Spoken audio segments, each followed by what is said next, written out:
Hola a todas y todos, mi nombre es Jaime Vallejos, yo soy médico fisiatra, actualmente trabajo en el Servicio de Medicina Física y Rehabilitación del Hospital Clínico de la Universidad de Chile. En esta oportunidad conversaremos sobre algunos aspectos del diagnóstico diferencial en dolor de codo. Para iniciar, discutiremos algunos aspectos generales sobre la epidemiología y la anatomía aplicada. Lo primero es reconocer que el dolor de codo puede tener su origen a diferentes niveles. En primer lugar, en la propia articulación, luego en las partes blandas adyacentes como epicóndilo, bursa o los diferentes nervios que van a transcurrir por esta zona. Y finalmente puede tratarse de un dolor referido, como por ejemplo en el caso de una radiculopatía cervical o incluso de un síndrome del túnel carpiano con irradiación proximal.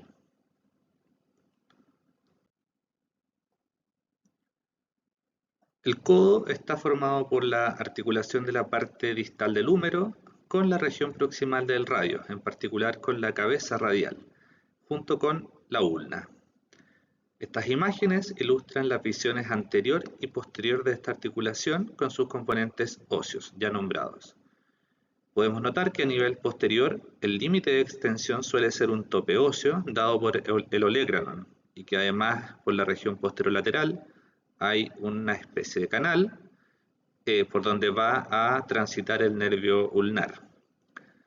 También observamos los epicóndilos medial y lateral, así como también unas prominencias óseas distales de la región del húmero. Todas estas son fuentes comunes de dolor.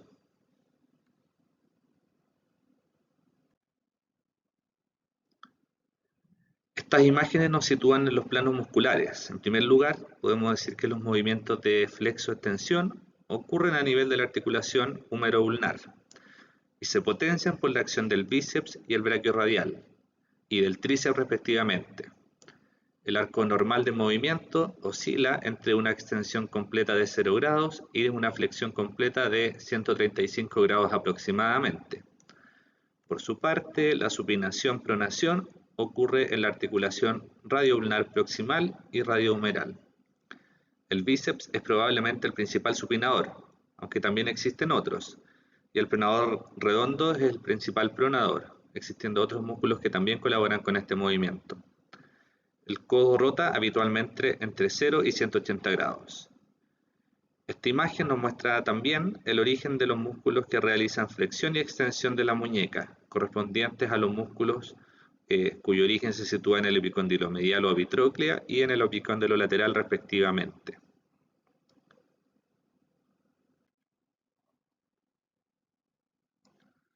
La articulación del codo está soportada por un complejo conjunto de estructuras ligamentarias que también tienen un rol estabilizador. En este caso se destacan algunos ligamentos como el colateral lateral, el colateral medial, que otorgan estabilidad en varo y en valgo respectivamente, pero también el ligamento anular, el complejo ligamentario transverso y posterior.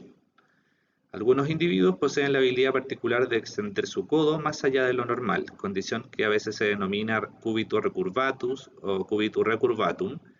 Esta condición puede ocurrir en forma aislada o bien formar parte de un trastorno de hipermovilidad por patología del tejido conectivo, como por ejemplo en el caso del síndrome de Ehlers-Danlos, lo cual podría explicar parcialmente o podría explicarse parcialmente por la composición de estructuras como los ligamentos que estabilizan la articulación.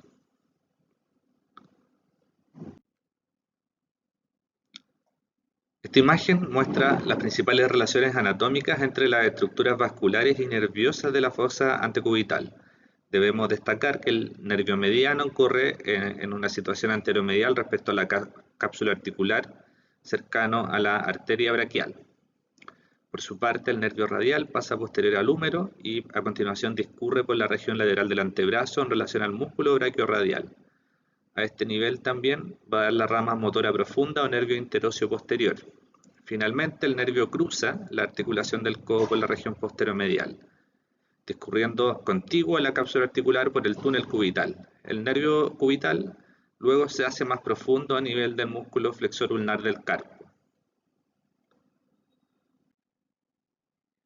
Respecto a los movimientos funcionales del codo, ya destacamos los rangos máximos para esta articulación. Estos pueden estimarse en forma visual durante la evaluación clínica, pero también pueden ser objetivados a través de la medición con goniómetro, con la metodología que se muestra en estas imágenes para el caso de la flexión, extensión, pronación y supinación. Ahora hablaremos sobre algunas etiologías del dolor de codo y las formas de presentación habituales en relación a este motivo de consulta. Como comentamos al principio, muchas causas de dolor de codo son periarticulares.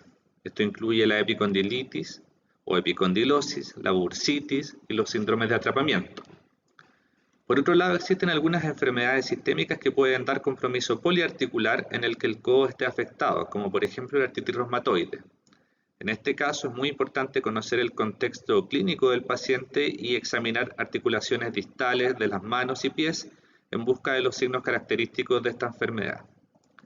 Sin embargo, hay otras enfermedades que pueden debutar como oligoartritis, como por ejemplo la espondiloartropatía seronegativa, una de las cuales es la artritis psoriática, en donde puede existir compromiso del codo y de solo unas pocas articulaciones más. En cuanto a la presentación clínica típica de la patología de codo, los síntomas más habituales son dolor e impotencia funcional, pudiendo existir o no signos inflamatorios dependiendo de la causa subyacente. En el enfrentamiento clínico resulta bastante útil situar el caso al que nos enfrentamos en alguno de estos 5 grandes grupos, y en este esquema nos vamos a detener un poco más. Primero, en el caso del dolor lateral de codo, que es el cuadro más común, la fuente de dolor puede situarse en el epicóndilo lateral, que corresponde al origen común de los extensores de muñeca, pero también podría situarse en la articulación radiohumeral, por ejemplo. Luego tenemos el dolor medial de codo, que es el segundo más común. En este caso, el dolor puede derivar de una afectación a nivel del epicóndilo medial o del nervio ulnar en su paso por el túnel cubital, asociándose en este caso compromiso motor de los músculos intrínsecos de la mano y eventualmente hipoestesia u otras alteraciones sensitivas en el quinto dedo y la mitad ulnar del cuarto dedo correspondiente al territorio sensitivo de este nervio. Un tercer gran grupo de motivo de consulta es el aumento de volumen, que en general se ubica en la región posterior del codo, lo que orienta a una bursitis olecraniana. Sin embargo, existen situaciones de aumento de volumen inflamatorio y rápidamente progresivo en las cuales podríamos sospechar una causa subyacente potencialmente grave, como por ejemplo sepsis. En estos casos, la habilidad para realizar la flexión y extensión activa generalmente excluyen un proceso intraarticular como una causa de dolor de codo en este contexto. A continuación, un motivo de consulta podría ser la pérdida de rango de movimiento, tanto en forma activa como pasiva. En estos casos, podemos hablar o podría tratarse de un proceso intraarticular. Las causas de sinovitis son variadas y pueden incluir artritis reumatoide, espondiloartropatías seronegativas como la artritis psoriática o la que se asocia a enfermedad inflamatoria intestinal. Podría tratarse de sinovitis por cristales en el contexto de una gota o pseudogota o artritis séptica bacteriana. Debemos considerar, sin embargo, el contexto clínico del paciente, ya que pueden observarse disminución de ROM, específicamente de la extensión completa, sin dolor, en el caso de pacientes atletas, entrenados o con hipertrofia muscular. Finalmente, el dolor referido hacia el codo tiene sus dos principales orígenes en la patología del hombro y la radiculopatía cervical. En estos casos, el dolor puede irradiarse al codo o pasar por el codo. Típicamente no va a haber inestabilidad, ni signos inflamatorios locales, ni compromiso de los rangos de movimiento. En el caso de la patología de hombro, como por ejemplo en un síndrome del manguito rotador, el cuadro clínico y examen físico van a orientar en general a esta patología. Por ejemplo, un dolor que aumenta con la elevación en rangos máximos o con la abducción en rangos máximos o la presencia de signos de pinzamiento del examen físico. En el caso de la radiculopatía cervical, el compromiso sensitivo y motor o de los reflejos osteotendíneos podrían situarnos en un compromiso dermatomérico o de un miotoma específico.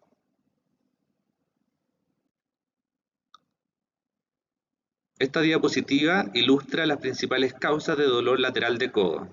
Sin duda, las causas más frecuentes son la tendinopatía de los extensores o epicondilitis, pero también el túnel radial o la radiculopatía cervical C5-C6.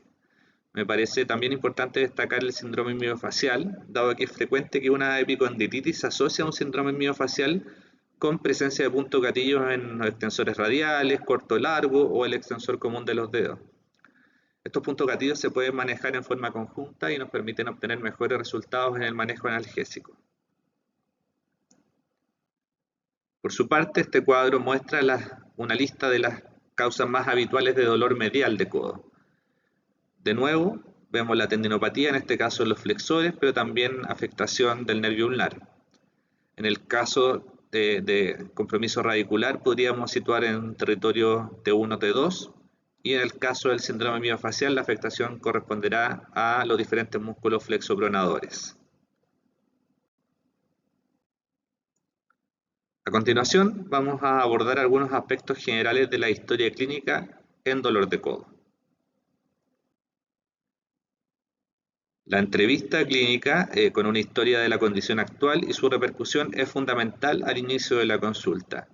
Debemos identificar la región afectada, describir los síntomas en cuanto a su naturaleza de aparición, de severidad, en donde además podemos separar el reporte de un dolor basal, un dolor promedio y un dolor en crisis. También podemos preguntar y debemos preguntar sobre la temporalidad, la presencia o no de antecedentes relevantes como trauma o herida cutánea como potencial puerta de entrada a una infección, por ejemplo.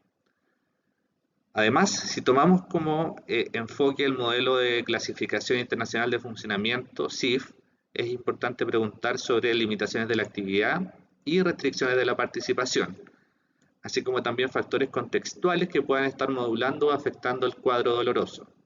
Por ejemplo, condiciones laborales, potenciales roles como un cuidador de terceros, por ejemplo, etc.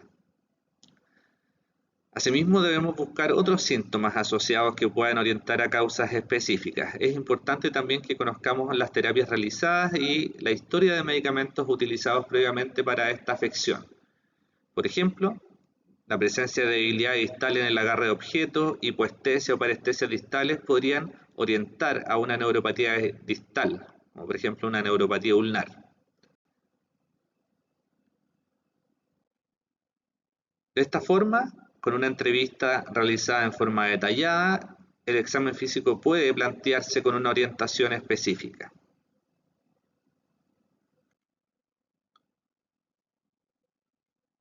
El examen físico consta de 5 puntos principales: la inspección, la palpación, la evaluación de los rangos de movimiento, el examen motor sensitivo y finalmente los signos de inestabilidad u otras pruebas específicas.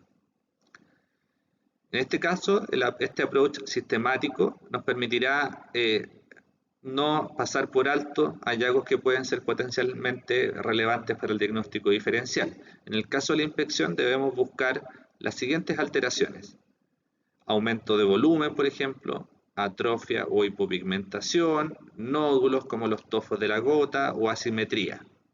En la primera imagen podemos ver un valgo marcado y en la segunda imagen podemos ver una deformidad con un cúbito varo.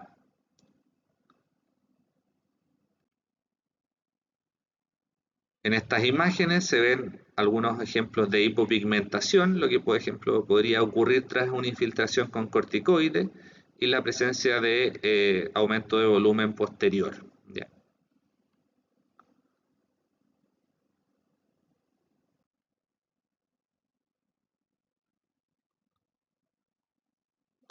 La palpación tiene por objetivo pesquisar alteraciones inflamatorias. En el caso de la epicondilitis, por ejemplo, es característica la palpación en la región del epicóndilo lateral al realizar extensión de muñeca contra resistencia en forma simultánea. El paciente va a referir un dolor en esa zona de palpación que puede o no irradiarse a distal.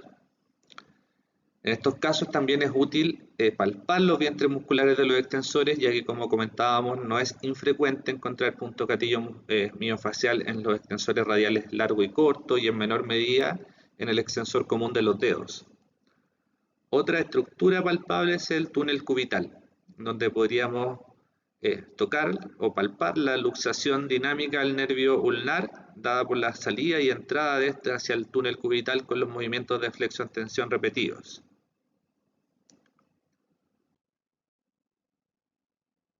Esta imagen nos muestra con mayor detalle las diferentes estructuras que podríamos palpar a nivel de codo en sus diferentes aspectos: anterior, medial, posterior y lateral.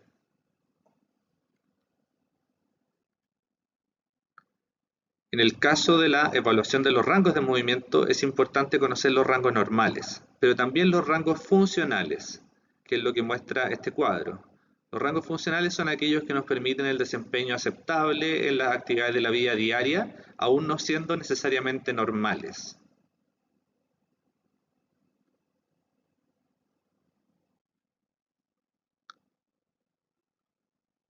Enseguida, evaluaremos la función motora y sensitiva. En el caso de la función motora, podemos registrarla en una escala de M0 sin movimiento voluntario a M5, movimiento que se sostiene contra una resistencia máxima.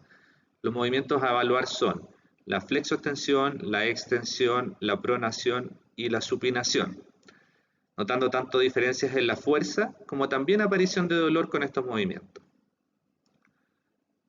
Consideramos, por ejemplo, que para el caso de la epicondilitis lateral, un diagnóstico diferencial es la neuropatía interóseo posterior, rama profunda, motora del nervio radial. Por lo tanto, en este caso, una debilidad marcada en los extensores de los dedos, como el extensor ulnar del carpo, extensor del índice, eventualmente extensor común, nos pueden orientar a la presencia de esta patología o nervio en el que además, si bien no tiene una inervación cutánea sensitiva, da inervación a la membrana interósea, por lo tanto genera dolor a este nivel. En el caso de la sensibilidad, podemos evaluar siguiendo los territorios subsidiarios de los diferentes nervios periféricos, ya que a este nivel corresponderían a la rama sensitiva del músculo cutáneo, al antecutáneo braquial medial, a los territorios sensitivos de radial, mediano y ulnar. En este caso podemos sospechar dolor asociado a una neuropatía periférica, aunque también podríamos sospechar dolor asociado a una radiculopatía. En este último caso escogeremos zonas o puntos específicos relacionados con la distribución dermatomérica y no con una distribución de nervio periférico.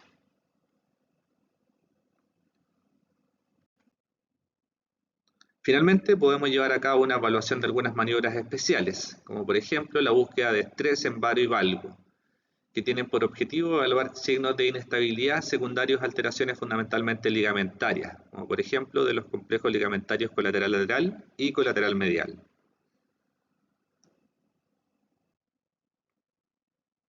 En este punto podríamos agregar también otras pruebas especiales de provocación, como por ejemplo el TINEL, que se ilustra en la primera imagen, en donde realizar una percusión a nivel del túnel cubital podría generar un dolor tipo corriente con una irradiación que va a seguir el territorio y trayecto del nervio ulnar. Luego tenemos las maniobras de la extensión contra resistencia con antebrazo en pronación y de la flexión contra resistencia, que corresponden a maniobras especiales para desencadenar dolor en caso de epicondilitis lateral y epicondilitis medial o epitrocleitis respectivamente.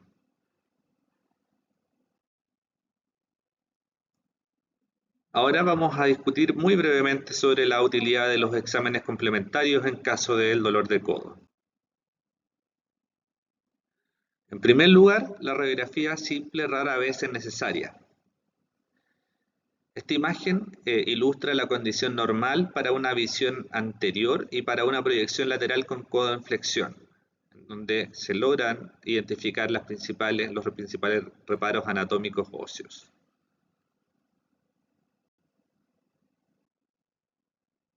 En contraste, en este caso las imágenes mostradas corresponden a un caso de artrosis de codo, generalmente postraumática. Por lo tanto, es infrecuente o muy raro que uno tenga una presencia de una artrosis primaria de codo sin este antecedente previo o sin antecedente de alguna alteración congénita ósea de base. La pérdida del espacio articular y la presencia de osteofitos, como se ve en la imagen, entre el húmero y la articulación radioulnar son consistentes con este diagnóstico.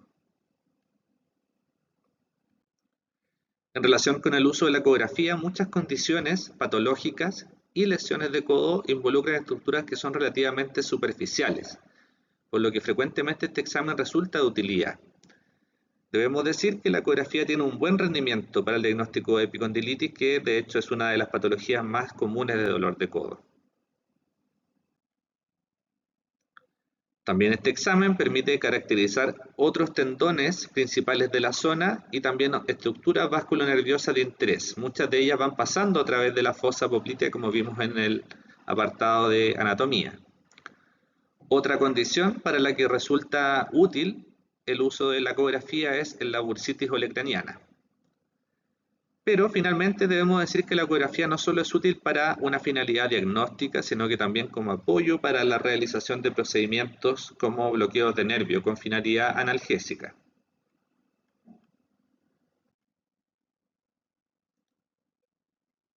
Por otro lado, cuando la bursa olecraniana acumula fluidos que son detectables a la palpación, incluso podría realizarse una aspiración con una finalidad analgésica, pero también para obtener una muestra susceptible de ser estudiada, buscando alteraciones inflamatorias, infecciosas o la presencia de cristales. También se puede realizar aspiración de la articulación radiohumeral en pacientes con historia y examen físico sugerentes de derrame para el diagnóstico diferencial de artritis inflamatoria, artrosis, etc. En el caso de la artritis inflamatoria también se puede estudiar para el diagnóstico diferencial de una artritis inducida por cristales o para detectar los casos raros de artritis séptica. Otro procedimiento que más que un examen en realidad es una intervención con finalidad diagnóstico-terapéutica es la infiltración con anestésico local y corticoides, que se puede realizar por ejemplo a nivel del epicóndilo lateral o medial, buscando obtener un alivio del dolor que sugiera que de allí proviene el cuadro doloroso en una forma retrospectiva. De la misma forma, podría realizarse un bloqueo anestésico del nervio radial a nivel del túnel radial, buscando alivio del dolor, dado por este componente radial profundo hacia la membrana interósea. Eventualmente esto podría verse acompañado de un pequeño aumento de la paresia o de aparición de paresia por bloqueo de fibras motoras de los extensores de muñeca y dedos. Esto depende de la dosis de anestésico local que utilicemos, pero considerando que habitualmente el bloqueo de las fibras sensitivas ocurre con dosis menores de anestésico, no es frecuente ver esta situación. También, si guiamos este procedimiento por ecografía, mejoramos el rendimiento y disminuimos el riesgo de condiciones adversas no buscadas. El estudio de electrodiagnóstico clásico, que incluye la electromiografía y la neuroconducción, puede sugerirse ante la sospecha de síndrome de compresión nerviosa en forma específica. Por ejemplo, neuropatía ulnar en el codo o un síndrome del interóseo posterior, que se sospecha habitualmente como diagnóstico diferencial de epicondilitis refractaria. Debemos considerar, sin embargo, que el estudio electrodiagnóstico puede resultar molesto, es extenso, por lo que es importante explicar al paciente en qué consiste más o menos y plantearle la duración, costos, ventajas, etc. Para concluir, mencionaremos algunos conceptos relevantes. Este cuadro resume la presentación clínica y la aproximación diagnóstica de las principales causas de dolor de codo. Nuevamente, una primera clasificación de acuerdo a la ubicación del dolor nos puede resultar útil. En este caso, la tendinopatía bicipital es una de las principales causas de dolor anterior de codo. Mientras que para el caso del dolor lateral tenemos la epicondilitis y las alteraciones del nervio radial en sus diferentes segmentos, es decir, el síndrome interóseo posterior o un síndrome del túnel radial propiamente tal. Para el caso del dolor medial, el síndrome del túnel cubital y la epicondilitis medial son los diagnósticos más frecuentes. No obstante, no debemos perder de vista las lesiones del ligamento colateral ulnar o colateral medial, en donde será característica la alteración en la prueba de estrés en valgo en el examen físico. Para el caso del dolor posterior, la principal alteración corresponde a la bursitis olecraniana. Lo importante en este caso entonces va a ser definir la etiología de la misma, traumática, infecciosa, artritis por cristales, etc. Otros diagnósticos como el pinzamiento posterior o la tendinopatía del tríceps son francamente menos habituales. Ahora, este esquema nos ilustra otra forma de llegar al diagnóstico en casos de dolor de codo, lo que también nos puede resultar útil en el proceso del diagnóstico diferencial. En primer lugar, pensar en la posibilidad de que se trate de un dolor irradiado del hombro o el cuello e intentar descartarlo en forma dirigida con la anamnesis y el examen físico razonable. Luego, intentar pesquisar algunas banderas rojas que ameriten una derivación con cierta urgencia al nivel secundario. Por ejemplo, antecedente de fractura o la sospecha de otitis séptica o de malignidad subyacente. A continuación, situar el cuadro clínico en dos grandes grupos, dolor puntual y aumento de volumen, que nos pueden orientar a ciertas causas específicas de dolor de codo, como por ejemplo, epicondilitis en el caso de dolor puntual o artritis inflamatoria en el caso de aumento de volumen. En conclusión, podemos decir que el dolor de codo puede tener diferentes orígenes, intraarticular, extraarticular o referido. La evaluación basada en la ubicación del dolor anterior, medial, lateral y posterior resulta de gran utilidad para direccionar el diagnóstico diferencial. Los exámenes son un apoyo para el diagnóstico diferencial y no deben reemplazar el juicio clínico. Y existen algunos instrumentos como la ecografía que también pueden guiar al tratamiento intervencional del dolor.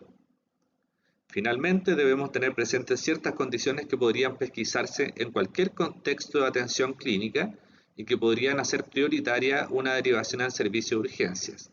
Aquí podemos mencionar la historia de trauma, el aumento rápidamente progresivo de tamaño de alguna masa o edema, o la presencia de síntomas y signos sistémicos como compromiso del estado general, fiebre, baja de peso con apetito conservado, etc.